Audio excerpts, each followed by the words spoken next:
بسم الله الرحمن الرحيم. ألف لام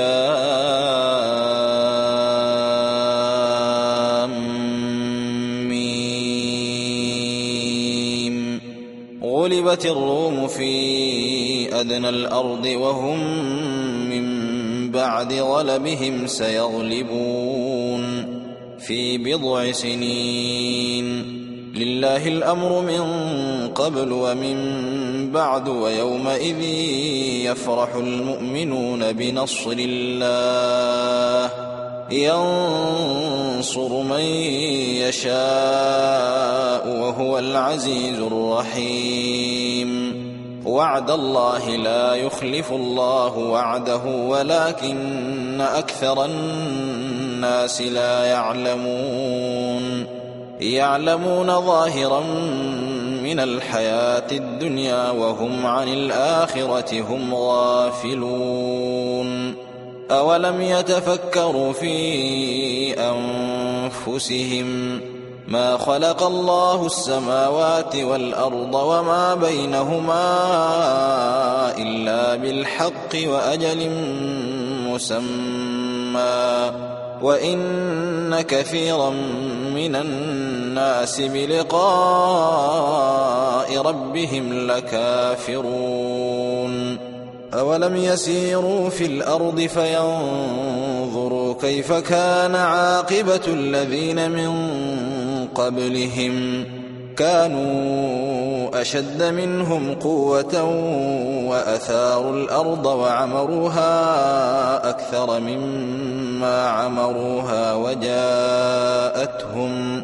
وجاءتهم رسلهم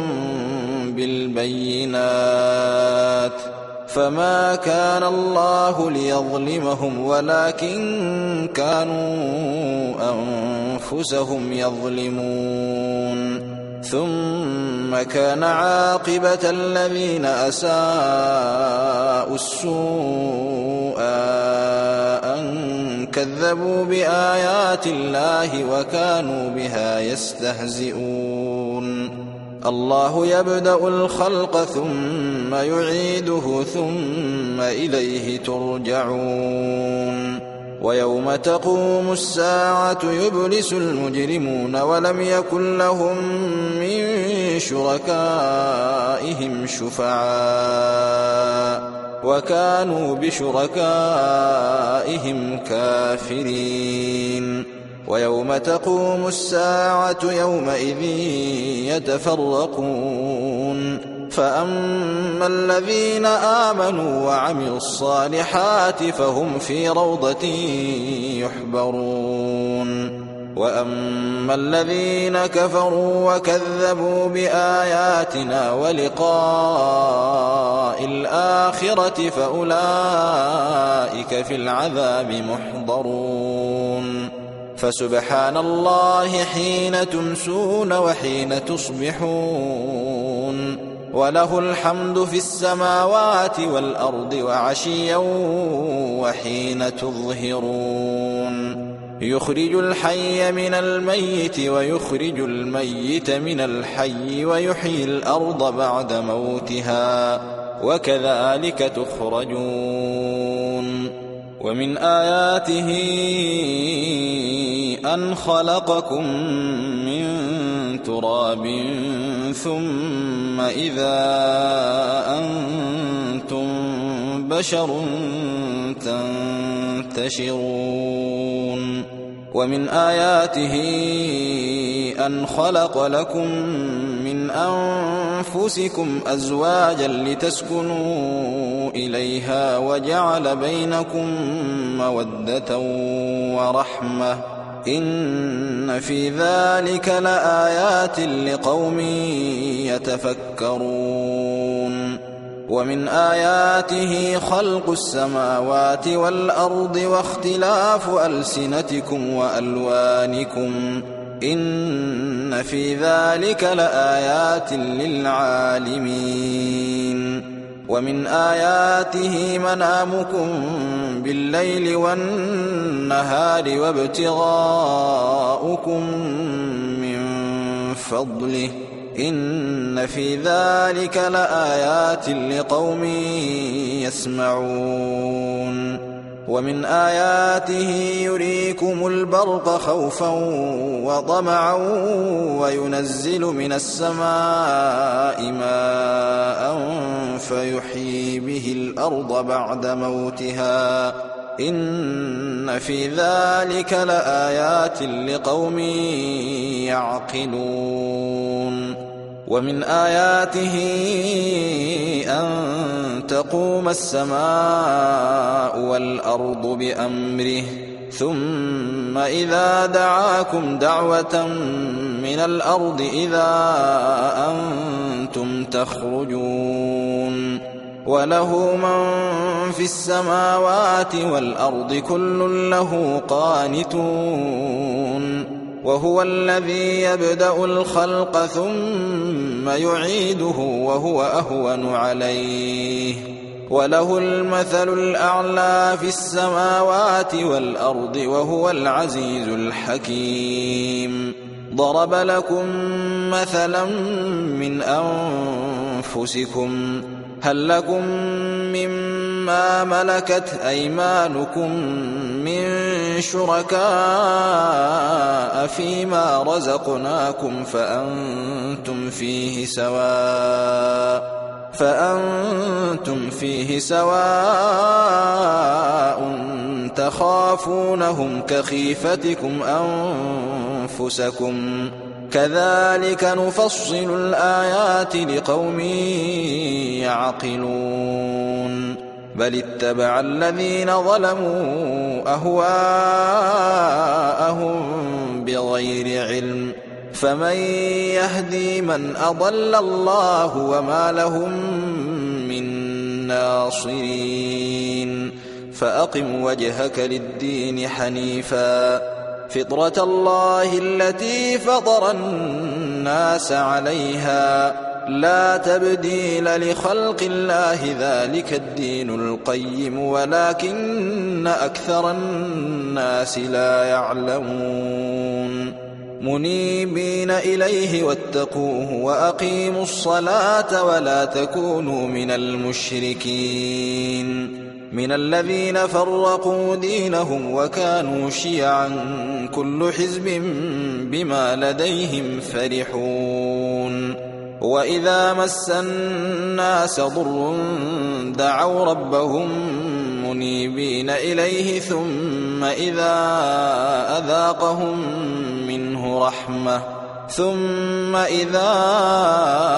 أذاقهم منه رحمة إذا فريق منهم بربهم يشركون ليكفروا بما آتيناهم فتمتعوا فسوف تعلمون أم أنزلنا عليهم سلطانا فهو يتكلم بما كانوا به يشركون وإذا أذقنا الناس رحمة فرحوا بها وإن تصبهم سيئة بما قدمت أيديهم إذا هم يقنطون أولم يروا أن الله يبسط الرزق لمن يشاء ويقدر إن في ذلك لآيات لقوم يؤمنون فآت ذا القربى حقه والمسكين وابن السبيل ذلك خير للذين يريدون وجه الله وأولئك هم المفلحون وما آتيتم من ربا ليربو في أموال الناس فلا يربو عند الله وما آتيتم من زكاة تريدون وجه الله فأولئك هم المضعفون الله الذي خلقكم ثم رزقكم ثم يميتكم ثم يحييكم هل من شركائكم من يفعل من ذلكم من شيء سبحانه وتعالى عما يشركون ظهر الفساد في البر والبحر بما كسبت أيدي الناس ليذيقهم بعض الذي عملوا لعلهم يرجعون قل سيروا في الأرض فانظروا كيف كان عاقبة الذين من قبل كان أكثرهم مشركين فأقم وجهك للدين القيم من قبل أن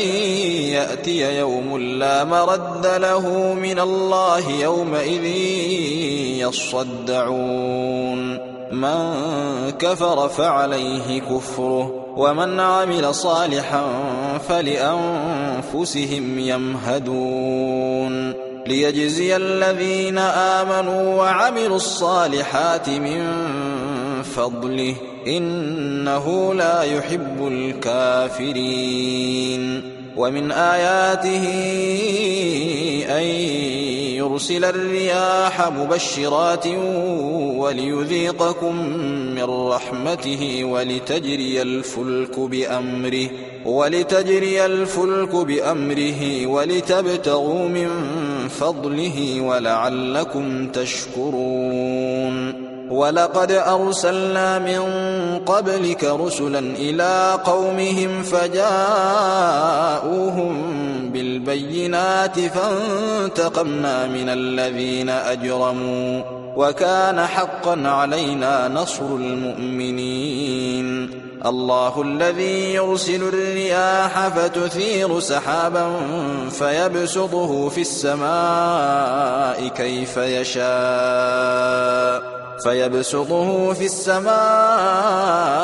كيف يشاء ويجعله كسفا فترى الودق يخرج من خلاله فإذا أصاب به من يشاء من عباده إذا هم يستبشرون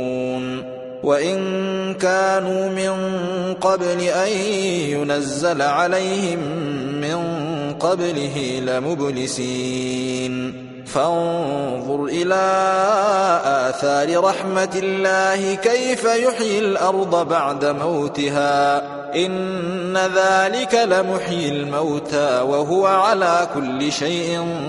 قدير ولئن أرسلنا ريحا فرأوه مصفرا لظلوا من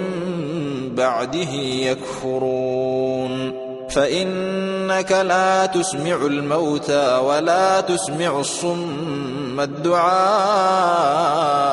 إذا ولوا مدبرين وما أنت بهاد العمي عن ضلالتهم إن تسمع إلا من يؤمن بآياتنا فهم مسلمون الله الذي خلقكم من ضعف ثم جعل من بعد ضعف قوة ثم جعل من بعد قوة ضعفا وشيبة يخلق ما يشاء وهو العليم القدير ويوم تقوم الساعة يقسم المجرمون ما لبثوا غير ساعة كذلك كانوا يؤفكون وقال الذين أوتوا العلم والإيمان لقد لبثتم في كتاب الله إلى يوم البعث فهذا يوم البعث ولكنكم كنتم لا تعلمون فيومئذ لا ينفع الذين ظلموا معذرتهم ولا هم يستعتبون ولقد ضربنا للناس في هذا القرآن من كل مثل ولئن جئتهم بآية ليقولن الذين كفروا إن أنتم إلا مبطلون كذلك يطبع الله على قلوب الذين لا يعلمون فاصبر إن وعد الله حق ولا يستخفنك الذين لا يوقنون. بسم الله الرحمن